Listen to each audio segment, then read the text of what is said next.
नमस्कार, आप देख रहे हैं रवजी लाइव। अभी हमारे साथ विधानसभा के पूर्व अध्यक्ष और राजद के वरिष्ठ नेता उदय नारायण चौधरी हैं। इनसे जानेंगे आज मुख्यमंत्री के जन्म दिवस पर उदय नारायण चौधरी जी का क्या कहना। नमस्कार, आप देख रहे हैं ब्रेकिंग बिहार। अभी हमारे साथ विधानसभा के पूर्व अध्यक्ष और राजद के वरिष्ठ नेता उदय नारायण चौधरी जी हैं। इनसे जानेंगे आज मुख्यमंत्री जी का जन्मदिन भी है और भी तमाम राजनीतिक मुद्दों पर। सर, सबसे पहले आपका स्वागत है और आज मुख्यमंत्री जी का जन्म दिवस है। सर, इस पर क्या कहेंगे?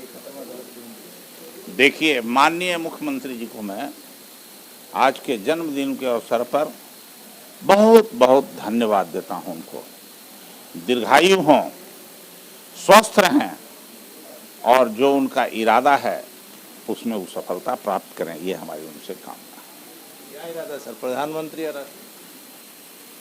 जो उन्होंने अपने मन में बनाया है अपना विचार, उसके लिए हम उनको बधाई देते हैं। आपने लंबे समय तक उनके साथ भी काम किया है। उनकी भी हर बातें आप शुरू से कहते हैं कि वो जो बोलते हैं वो करते नहीं है, जो करते हैं वो बोलते नहीं।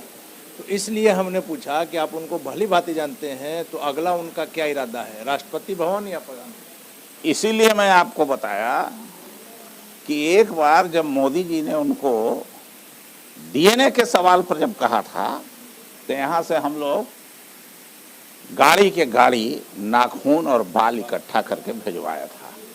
डीएनए कहा था कि खराब है नीतीश कुमार का, और फिर उन्हीं के साथ ही जाके मिल गए। दूसरी बार उन्होंने कहा कि हम यूपी में चुनाव लड़ेंगे। पिछली बार भी बहुत तामझाम किए थे, पूरा हंगामा। इस बार भी उन्होंने पूरा हंगामा किया। तो इसके हंगामा ये सब करने का कि हम यूपी में चुनाव करेंगे, अपनी पार्टी का विस्तार के नाम में करेंगे, ये सब, इस सब के पीछे एजेंडा उनका शासकीय एजेंडा होता है। अपने प्लानिंग को सफलता के लिए कि कैसे हम अगला जो कुछ होने वाला है उसमें हम ले सकते हैं, उसके लिए ये सब करते हैं। इसलिए मैं कहता हूँ कि जो ये कहते हैं वो करते नहीं, और जो करते हैं वो कहते नहीं। आज तक इतना इन्होंने कहा विशेष राज्य के दर्जा के बारे में। अब डबल इंजन की सरकार हो गई, विधानमंडल से सर्वसम्मति से बिहार से पास हो गया। उसके बाद भी ये इनके सहयोग से दिल्ली में केंद्र की सरकार है और उस सरकार में ये शामिल हैं मजबूती के साथ। तो क्या हुआ विशेष राज्य के दर्जा का? जाति का जनगणना। एक मिनट, इसीलिए मैं कहता हूं कि जो कहते हैं वो करते नहीं। दूसरी बात, ये जो जातीय जनगणना है, किसने रोका है इनको? इतना बड़ा चुनौती पर चुनौती देते रहे, लेकिन कर क्या रहे हैं?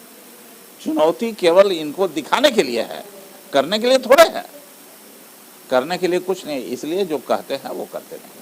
सर, 10 मार्च को क्या संभावना है आपको? यूपी में सरकार बदलेगी या ये सरकार रहेगी? और अगर सरकार नहीं आती है योगी जी की, तो उसका असर क्या बिहार पर पड़ेगा? देखिए, एगो गांव में कहावत है कि चोर के आगे ताला क्या, आप बेईमान के आगे केवाला क्या।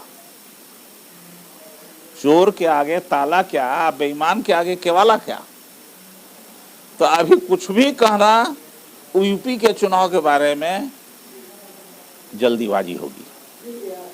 सर, एक आखिरी सवाल ये लेंगे कि शराबबंदी को लेकर जिस तरह से हंगामा मचा हुआ था, आप देखते हैं रोज नया नया संशोधन होता है। अभी जो नया फरमान जारी हुआ है सर कि अगर आप शराब पीते हुए पकड़ा भी जा रहे हैं तो आपने कहाँ से लिया है, इसका नाम अगर बता दे रहे हैं तो आप पर कोई कार्रवाई नहीं। सरकार को तो इसका जवाब देना चाहिए पहले कि ये सुशासन की सरकार है और सब लोग हल्ला कर कर के बोल रहे हैं कि इतना बढ़िया अनुशासन व्यवस्था सब कुछ है। तो इनका तो पोल विधानसभा के अध्यक्ष ने खोल दिया है लखीसराय के नाम में, विशेषाधिकार के मामले में। ये बोलना चाहिए, कहना चाहिए कि कौन गलत है, और जो रेखा है लक्ष्मण रेखा विधानसभा की, उसको किसी को पार नहीं करना चाहिए। ये बात समझनी चाहिए विधानसभा के अध्यक्ष को भी, और ये बात समझनी चाहिए सरकार को भी। लेकिन आपने जब कहा कि सरकार ने शराबबंदी के बारे में, तो इसका जवाब तो उन्हीं को देना चाहिए, सरकार को देना चाहिए जवाब कि कई जिलों को पार करके कैसे विदेशी शराब या बाकी शराब दूसरे राज्यों से पहुंच रही है, क्या बिना प्रशासन के मिलीभगत के पहुंच रही है लगातार पकड़ा रहा है और लगातार रोज दिन पकड़ा रही है? क्या उसमें कोई मुसहर लिप्त है, कोई पासी लिप्त है, कोई दलित लिप्त है इस काम में, इस बड़ा तस्करी में? लेकिन उन तस्करों के खिलाफ सरकार ने अब तक क्या कार्रवाई किया, इसका जवाब देना चाहिए। अब तक जितने लगभग 70-80 हजार लोग गिरफ्तार हुए, उसमें कितने लोग तस्कर गिरफ्तार हुए हैं? अब तो सुप्रीम कोर्ट ने भी इनका खुलासा कर दिया है, जवाब दें जाके सुप्रीम कोर्ट में इनको जवाब देना चाहिए। अब पूरा इस शराबबंदी कानून से पूरा न्यायिक व्यवस्था चरमरा गई है, केवल शराबबंदी भाई। यहाँ पर और कोई स्कूल का क्या हालत है? खूब बढ़िया बिल्डिंग बन गया है और उसमें पढ़ाई हो ही नहीं रहा है, क्वालिटी नाम की कोई चीजें नहीं है पढ़ाई की। पहले तो वही समय में जब हम लोग बोरा लेके जाते थे बैठे लगी, बिल्डिंग नहीं था और झोला लेके जाते थे पढ़े लगी, तब उस जमाने के पढ़ाई में जो अर्थमेटिक की पढ़ाई थी नहीं था, लेकिन शिक्षा था। लेकिन आज वो शिक्षा गायब हो गई है, पूरी शिक्षा व्यवस्था चौपट हो गई है। यूनिवर्सिटी का, कॉलेज का कोई समय सीमा नहीं कि कब होगा कब नहीं होगा, सेशन लेट चल रहा है। ठीक उसी तरह से वर्ल्ड क्लास का हॉस्पिटल बन गया, लेकिन उसका हालात जाके देख लीजिए, पीएमसीएच में क्या हालात है, मरीजों का बाकी जगहों पर क्या हालात है। तब ना फुंदी जैसा पनप रहा है प्राइवेट हॉस्पिटल। तो जब हॉस्पिटल में क्या शोषण है ये सबको पता है। आज जब माननीय मुख्यमंत्री जी को ही अपने हॉस्पिटल पर विश्वास नहीं है कि आंख बनाने के लिए चले जाते हैं दिल्ली इलाज कराने के लिए, तो बाकी आम जनता को छोड़ देते हैं भगवान के भरोसे हैं। सर, आप लोग बराबर से आरोप लगाते रहे हैं कि लालू प्रसाद यादव जी को फंसाया गया है। मुख्यमंत्री जी ने जिस दिन उनको सजा हुई 21 फरवरी को, दिन साफ तौर पर कहा कि हमको इससे कोई मतलब नहीं है और लालू जी को फंसाने वाले लोग आज उन्हीं की पार्टी में। आप समझ सकते हैं उनका इशारा किस होगा? इशारा के कौन सवाल है भाई? जो दस्तखतवा है वो बदल जाएगा, बदलता तो नहीं है। सबको पता है कि किसने किया, लेकिन मूल बात ये भी सबको पता है कि सबको सह देने वाले कौन है, ललकारने वाले कौन है। तो जो कुछ भी कहेंगे, ये एक केस को 10 जगह बंटवारा कराने वाले जिला बाई जिला कौन है, ये तो सबको ही पता है।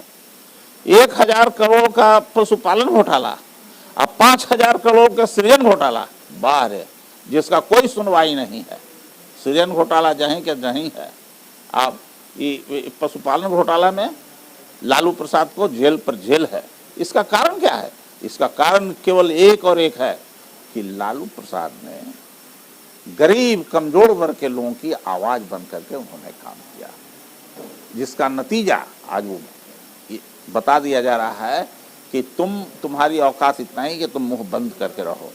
तो इतना जान लें, विचार के मुंह को बंद नहीं किया जा सकता है। और यही कारण है कि आज लालू प्रसाद को इतना प्रताड़ित किया जा रहा है। फिर भी आज जितना ही तेजी से उनको प्रताड़ित किया जाता है, उतना ही तेजी से यहाँ की जनता और उग्र होती है वोटर।